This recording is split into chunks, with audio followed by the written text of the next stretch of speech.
Hi friends, welcome back to Tara's cooking channel. మరి ఈరోజు నేను క్యారెట్ పన్నీర్ రోల్స్ చేస్తున్నాను. ఎలా చేయాలో చూసేద్దాం ఫ్రెండ్స్. ముందుగా carrot paneer onions pieces cut చేసుకొని పక్కన పెట్టుకోవాలి. తర్వాత బాండి పెట్టుకొని ఆయిల్ వేసుకొని క్యారెట్ పన్నీర్ ఫ్రై చేసుకోవాలి.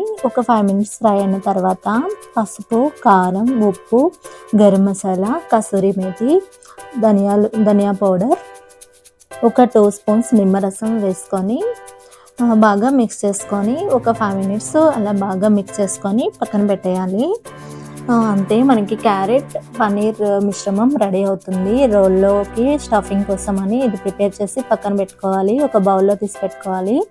తర్వాత పుల్కాలు ప్రిపేర్ చేసుకోవాలి. నేనైతే పరోటా చేస్తున్నాను.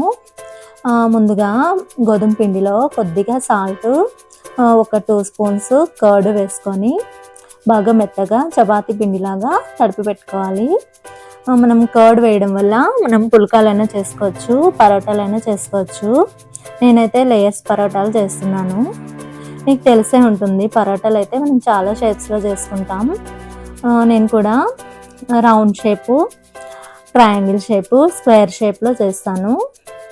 మరి ఇప్పుడైతే రౌండ్ షేప్లో చేస్తున్నాను అండ్ ట్రయాంగిల్ షేప్లో కూడా చేస్తున్నాను. మనం స్క్వేర్ షేప్లో కూడా అది కటింగ్ వేరే విధంగా ఉంటుంది, ఫోల్డింగ్. సో ఈ విధంగా ఫోల్డ్ చేసుకొని రౌండ్ షేప్లో చేశాను.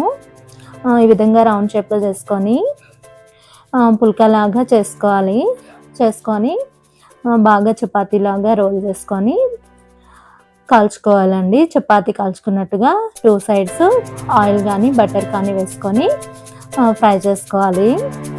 ఈ విధంగా ఫ్రై అయిన తర్వాత మనము క్యారెట్ పన్నీర్ మిశ్రమం పక్కన పెట్టుకోవాలి ఒక బౌల్లో. ఇప్పుడు ఈ పన్నీర్ ఇది ఉంది కదా, ఈ చపాతీ, ఇందులో మనకి పిజ్జా టాపింగ్ తీసుకోవాలండి. పిజ్జా టాపింగ్ కొద్దిగా వేసుకోవాలి. తర్వాత టొమాటో సాస్ కానీ టొమాటో కెచప్ కానీ వేసుకొని బాగా స్ప్రెడ్ చేసుకోవాలి. ఒక స్పూన్తో బాగా స్ప్రెడ్ చేసుకోవాలి. ఇది పిజ్జా టాపింగ్. ఇది స్ప్రెడ్ చేసుకున్నాక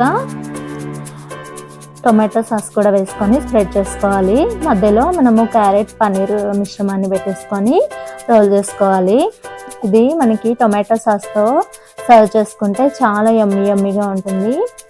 ఓకే ఫ్రెండ్స్, మరి వీడియో నచ్చితే లైక్ చేయండి. కొత్తగా చూస్తున్న వాళ్ళు సబ్స్క్రైబ్ చేసుకోండి. మరి ఎలా ఉందో మీరు కూడా ట్రై చేయండి, చాలా బాగుంటుంది.